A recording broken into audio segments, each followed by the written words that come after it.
Los Angeles వేదికగా Oscar వేడుక అట్టహాసంగా జరిగింది. ఈసారి ఆస్కార్ అవార్డుల్లో వన్ బ్యాటిల్ ఆఫ్టర్ అనదర్ అలాగే సిన్నర్స్ సినిమాలు జోరు చూపించాయి. ప్రతిసారి 23 విభాగాల్లో అవార్డులను ప్రకటిస్తారు, కానీ ఈసారి మాత్రం కొత్తగా బెస్ట్ కాస్టింగ్ అనే విభాగాన్ని కూడా ప్రవేశపెట్టారు. అలా ఈసారి మొత్తం 24 విభాగాల్లో అవార్డులను ప్రదానం చేస్తున్నారు. 2025 జనవరి 1 నుంచి డిసెంబర్ 30 వరకు విడుదలైనటువంటి సినిమాలను ఈ అవార్డు కోసం పరిగణించారు. ఇప్పటివరకు ప్రకటించిన ఆస్కార్ విన్నర్స్ లిస్టులో ఉత్తమ నటుడిగా మైఖేల్ బి జోర్డాన్, ఉత్తమ నటిగా జెస్సీ బూక్లే, ఉత్తమ దర్శకుడిగా పాల్ థామస్ ఆండర్సన్కు అవార్డు వరించింది.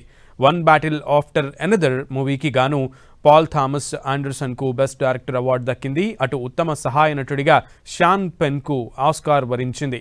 ఆయన నటించిన వన్ బ్యాటిల్ ఆఫ్టర్ ఎనదర్ చిత్రానికి గాను ఉత్తమ సహాయ నటుడిగా అవార్డు అందుకున్నారు. ఇక ఉత్తమ సహాయ నటిగా అమీ మాడిగన్కు కూడా ఆస్కార్ దక్కింది.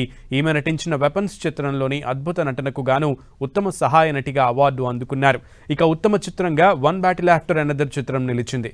ఇక ఉత్తమ యానిమేటెడ్ ఫీచర్ ఫిల్మ్ కేటగిరీలో పెపాప్ డెమన్ హంట్స్ అనేటువంటి ఉత్తమ యానిమేటెడ్ షార్ట్ ఫిల్మ్ కేటగిరీలో the girl who cried pearls, ఉత్తమ కాస్ట్యూమ్ డిజైన్గా ఫ్రాంకిన్స్టన్, ఉత్తమ మేకప్ అండ్ హెయిర్ స్టైలింగ్గా ఫ్రాంకిన్స్టన్, అలాగే ఉత్తమ డాక్యుమెంటరీ చిత్రంగా మిస్టర్ నోబడీ అగైనెస్ట్ పుతిన్, ఉత్తమ డాక్యుమెంటరీ షార్ట్ ఫిల్మ్గా ఆల్ ద ఎంప్టీ రూమ్స్, ఉత్తమ విజువల్ ఎఫెక్ట్స్లో జో లెటరీ, రిచర్డ్ బెన్హామ్, అలాగే ఎరిక్ సైండన్, డానియల్ బారెట్కు అవార్డులు దక్కాయి. ఉత్తమ ఒరిజినల్ స్క్రీన్ ప్లే కేటగిరీలో రాన్ కూగ్లర్, ఉత్తమ adapted screenplay Paul Thomas Anderson, ఉత్తమ లైవ్ యాక్షన్ షార్ట్ ఫిల్మ్ కేటగిరీలో the singers, two people exchanging saliva Oscar అవార్డులు దక్కాయి.